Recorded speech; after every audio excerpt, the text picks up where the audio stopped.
IMF প্রতিনিধি দলের ঢাকা সফরের বিষয়ে দুপুরে অর্থ মন্ত্রণালয়ের সংবাদ সম্মেলনের আয়োজন করা হয়েছে। এই মুহূর্তে সচিবালয়ে আছেন রিপোর্টার শুভ খান। সরাসরি যাচ্ছি তার কাছে।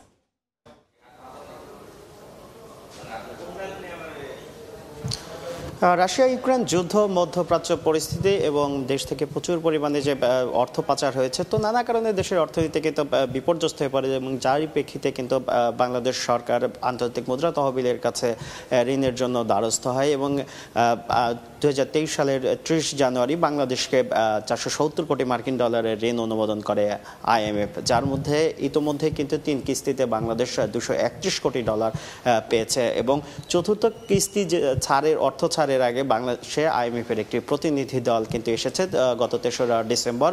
কিস পাপার জর্জিওর নেতৃত্বে 10 সদস্যের একটি প্রতিনিধি দল রয়েছে এবং তারা বাংলাদেশের বিভিন্ন সরকারি বিভিন্ন মন্ত্রণালয়ের সাথে কর্মকর্তাদের সাথে কিন্তু দফায় দফায় তারা বৈঠক করছে এই অর্থ ছাড়ের বিষয়ে। এরই মধ্যে গতকালকে অর্থ সচিব এবং বাংলাদেশ ব্যাংকের সাথেও কিন্তু আইএমএফের প্রতিনিধি দলটি বৈঠক করেছে এবং বৈঠকের পর আইএমএফ বিবৃতি দিয়ে নিশ্চিত করেছে যে চতুর্থ কিস্তিতে বাংলাদেশকে আসলে 64 কোটি ডলারের অর্থ ছাড় করা হচ্ছে।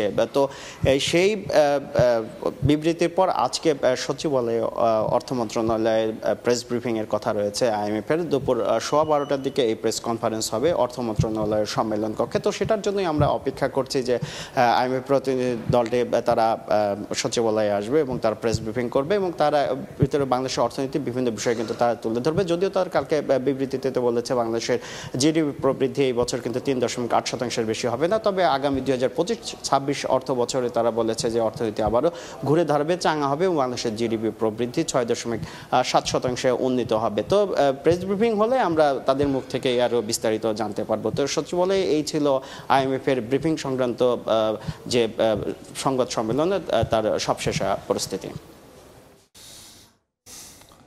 আইএমএফ এর বৈঠকের সবশেষ জানতে এতক্ষণ ছিলাম সরাসরি অর্থ মন্ত্রণালয়ে।